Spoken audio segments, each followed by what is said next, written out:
Guys, CEO Erling is an entrepreneur and engineer by trade, launched in 2012 with no revenue. Took him 5 years to break $1 million run rate in 2017, but now today doing 5.5 million bucks in revenue, up 47% year over year from 4 million a year ago. A year ago in 2023, they actually raised their first outside capital, $3 million seed round at somewhere between a 20 and 30 million valuation. Now they're focused on growth. They help you add case studies and team member profiles, resumes quickly and easily to your proposals. They play nicely with Get Accept, Panadoc, and other document signing tools. Their team of 40 today with 12 engineers is now looking to scale into the US. Hey folks, my guest today is Erling Linde. After completing an MA in computer science from the Norwegian University of Science and Technology, he held software development and consultancy roles at Hydro IS Partner, Miles AS, ThoughtWorks, and Forward Internet Group. With his comprehensive IT background in 2011, he presented with Nikolai Nielsen to found CV Partner. That's cvpartner.com if you want to follow along. All right, Erling, you ready to take us to the top? Yes. All right. Yeah. What is CV Partner? Who are you guys selling to? What's the product do? Yes. So CV, a CV is that's Latin for resume. So as you call it in the States. So our clients, they are professional service firms. So that means IT consultancies like Capgemini or CGI. It could be management consultancies like BDO or PwC. It could be engineering firms like WSP and even law firms like DLA Piper. All those logos are clients in some geographies. They all typically often share a challenge when it comes to winning work. So they essentially get a lot of their work from winning public sort of tenders. So they bid for work. In order to win that work, they need to present their people, so their consultants or engineers or lawyers, and they need to present them in the best possible way. So highlight the relevant experience and also include a lot of experience to make sure that they tick off all the requirements in the bid. And further, they often also have to format it. So in the EU, there's like standard formats that keep changing all the time. The same like in the Nordics where you're from, that like the government issues different resume templates that you have to adhere to. And the same in the US, like US government forms. And typically would have these resumes without our solution. The resumes would be in a file share, in Word documents. It could be on someone's laptop. So you just give them a tool, a B2B niche SaaS solution, to gather all this information so they can search, find the relevant consultants with the right amount of experience, the certification, etc. Put them together, highlight the relevant experience, and export it into these templates. So they save a lot of time in this process, reduce the burnout of their bid and proposal teams, and they increase their chances of winning more work. Yeah, let me just jump in real quick. So to try and simplify this real quick, DLA Piper has 50 lawyers. They have a startup that needs help with a lawsuit related to fintech. DLA Piper would use your software to find which of their attorneys is best suited for that fintech legal case that the software company needs, and then they will send that proposal to the software company using your tool. Is that right? Yes, that would be a good example. But I would say possibly a more typical example would be, let's say WSP is bidding to build or like support a huge project, and they need to prove that they have 100 engineers that have participated in designing a large bridge or something with specific requirements in the past, and they need to put all this together and send it off them. Then they would be able to search, find, but also actually make sure that they present this in the best possible way. These big law firms, then, those are the ones paying you as customers, like the DLA Pipers of the world, etc. Yes. I see. Okay. Law firms, so how do you price this then? Sort of on average, what's the average customer paying you per month or per year to use the technology?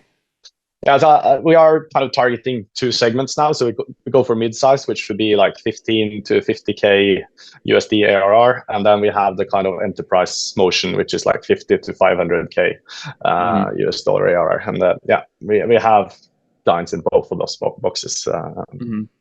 How many folks would you categorize in your enterprise segment today? I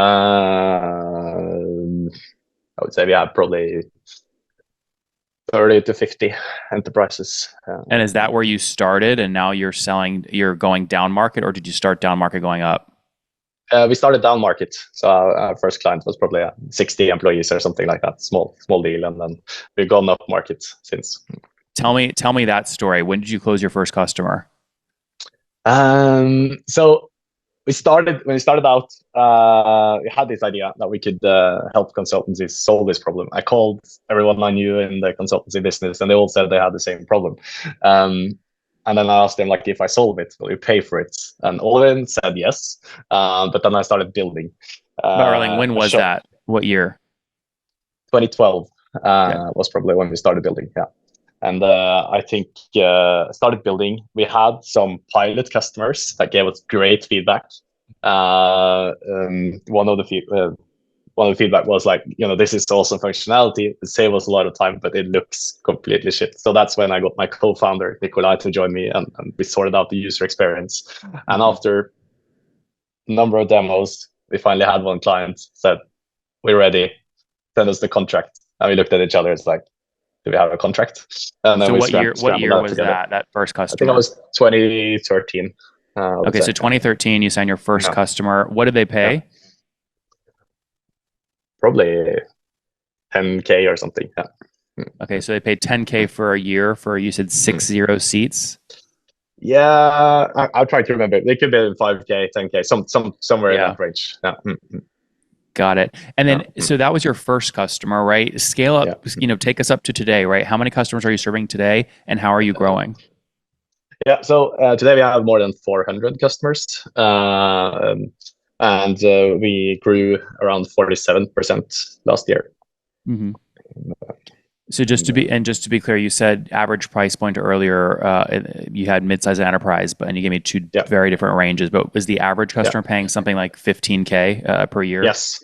Yeah, I would say so. That's the ACV Okay. at the moment, but it's shifting upwards as we're going more up market and Okay. to So can I bigger take markets. 400 paying customers times 15,000 ACV average? That would put you at about 6 million run rate today. Yeah, that's correct. Yeah, between 5 and 6. That's the current ARR.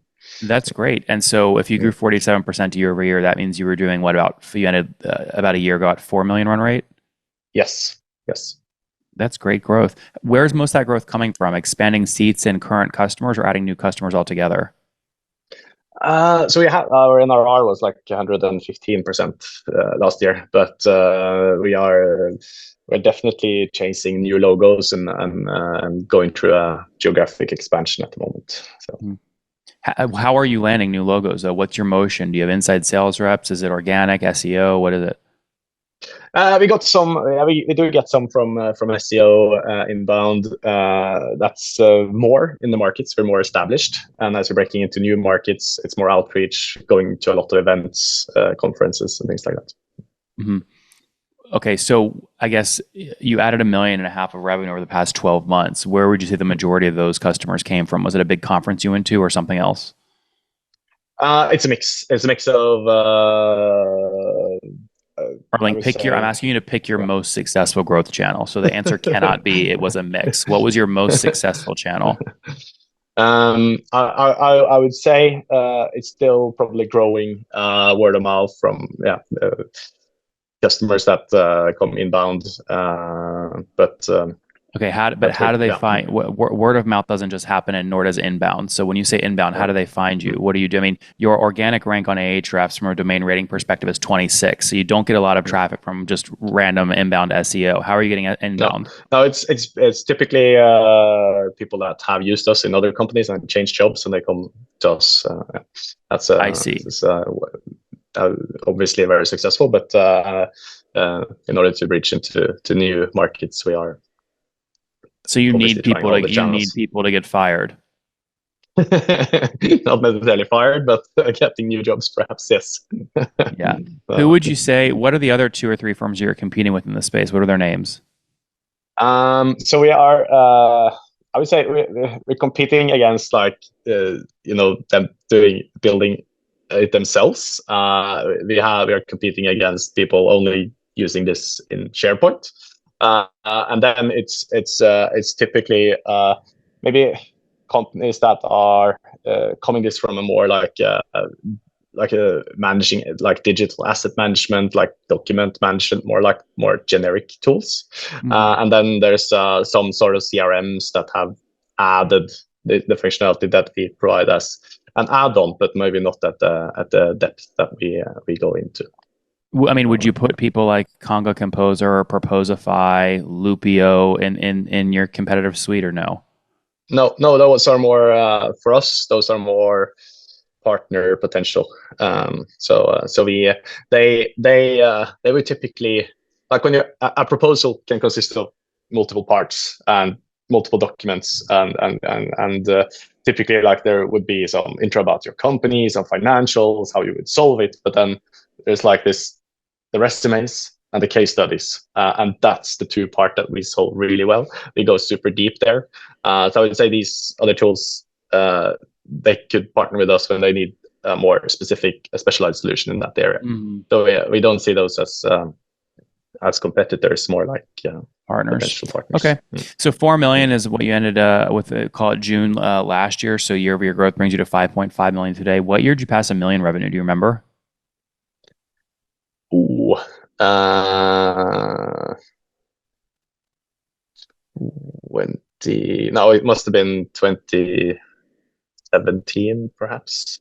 Okay. Hey, folks, if we haven't met yet, my name is Nathan Latka. I launched and sold my first software company back in 2015 and went on to write a book about it, which you guys made a Wall Street Journal bestseller, purchasing over 30,000 copies. Thank you so much for that. After the book, I launched this show and went on to create founderpath.com. I raised a large fund to do non-dilutive deals with B2B software founders. So far, we've invested in over 400 software founders, totaling $150 million. Here in 2024, we're doing 3 to 4 new deals per week. So if you're looking for capital and don't want to give up equity, go sign up at founderpath.com for free to get your offer. All right, let's jump into the interview. How did you guys sustain the business from 2012 to 2017 with under $1 million of revenue? You just keep the team really small? Yes. So we basically bootstrapped for 10 years until we raised our first round last year in September. So and what was that size of that round? Around 3 million. Okay. And why? I mean, now is a terrible time to be raising. Why'd you decide that you need to go raise equity right now? So I guess we had been bootstrapping for 10 years, as I pointed out, and we had a decent growth, and for us it's also been a learning journey, of course. But we were kind of getting to a point where, okay, we think we have something that we can accelerate, and we think this time is now. So yes, obviously maybe we should have raised in 21 or something like that. But when we decided to consider raising, we started talking to potential investors, and in the end we got a decent enough valuation that this makes sense to do, and we want to use this to go faster now. It's so it's more, maybe it wasn't ideal timing in terms of the market, but it was the right timing for us as a company. Most folks in their seed are selling something like 20% of their company. Were you around there? Less than that. Yeah. Okay, got it. So I mean, is it fair to say between 15 and 20, or were you under 15? I would say under. Okay, great. Around that. Yeah. Well, if you raised 3 million and you sold between 10 and 15% of your company, right, that puts you somewhere between a 30 and a $45 million valuation, right? Yeah, it's on the lower end of that, but yeah. I mean, the reason I bring up the timing is because for a seed round, you have 4 million of ARR, right? 30 million valuation represents a 7.5x multiple. There are others with slightly lower than that. But okay. Yeah. Okay. So my point is the same though. You raise it under a 7x multiple, yes, when folks in your same position in 2021 are raising at 40x multiples. Yes. This is very dilutive for you. I mean, why couldn't you keep bootstrapping to preserve your equity? Why didn't you want to do that? I guess we were coming at the point where that equity could speed up the growth of the company a lot faster than we could have done by continuing bootstrapping. But how? Where would you put the money? Because when I asked you about growth channels, all you told me was, well, it's word of mouth, which is hard to fuel that with paid marketing. Yeah.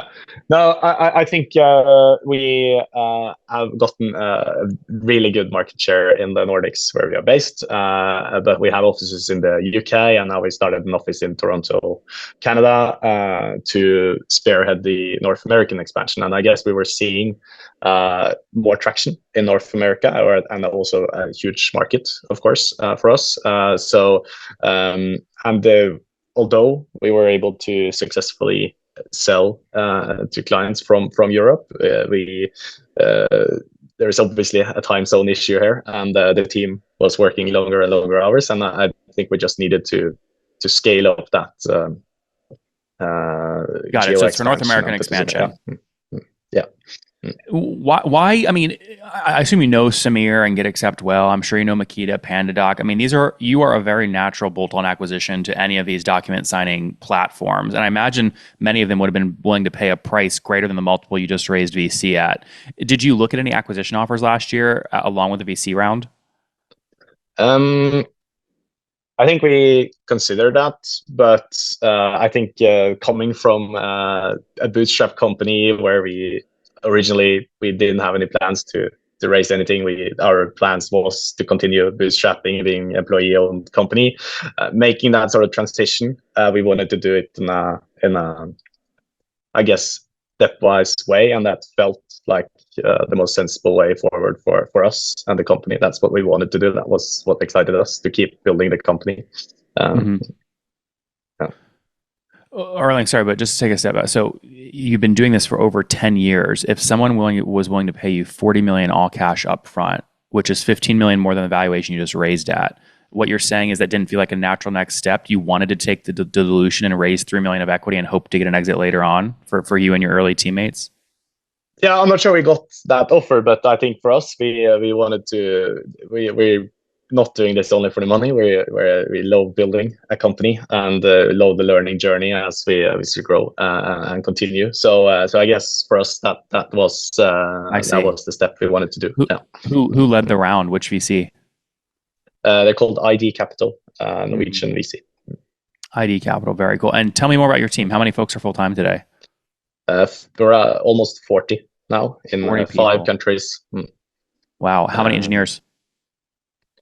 12, I would say. 12. Are you engineering by trade? Yes. Nice. Are you the sole founder or you have co-founders? I guess I started initially, but then Nikolai is the UX person, joined very soon after that, and then John, our CTO, who's London-based, joined maybe a year after that, and then Andreas has been the early salesperson, joined after that. So that's kind of the 4 of us that we consider as When founders. did the last person join? What year of those 4? I have to remember, but 2016 probably. Okay, so it was before you were doing $1 million a year in revenue. Yeah. Very cool. Well, anything I missed about the company you want to make sure our audience knows? No, I guess I am. So I'm based in Oslo, Norway. On Monday, I'll be in London onboarding our new VP of sales there. But in August, I'm moving to Toronto, Canada, and with my family, and going to be there for the next years to really expand to North America. So I'm very excited about that. So I guess I'm looking very much forward to learning a lot more about that market and hoping to meet and connect with people. So if anyone wants to meet up or connect up. There you go. If you guys are listeners in Toronto, a founder in Canada, reach out to Erling. Just look up Erling CV Partners on LinkedIn. Check them out. Erling, let's wrap up here with the famous 5. Number 1, your favorite business book. Oh, I got it here. This one. The Revenue Architecture, the new Bible. Good one by Jaco and his Winning by Design team. Number 2, is there a CEO you're following or studying? I feel like there's lots of them, but I'm getting a lot of inspiration from Erik Bakstad, who's CEO of a company called Ardoc. He's in the same portfolio as us, and very helpful. Number 3 is, what's your favorite online tool, or what online tool do you spend the most money on? I guess it's probably a HubSpot at the moment that we spend the most on, but I also spend a bit of time in Vanta these days. So Number 4, how many hours of sleep do you get every night? I have 2 small kids, so that varies a lot. Let's say 6. Okay, 6. So married with 2 kids, you said? Yes. And how old are you? I'm 40. 40 years old. Last question. Something you wish you knew back when you were 20.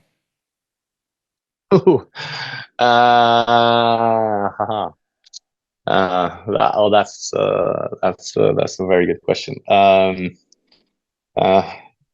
oh, can I answer that? There's so many lessons learned starting this company. I guess it would be fun to know the journey I've had so far and what's possible. And yeah, and I'm super excited that adventure can still sort of continue these days. I'm looking forward to making the move to Toronto, for example, which I thought I would be able to do in my 40s, but now that we're doing that, that's super exciting.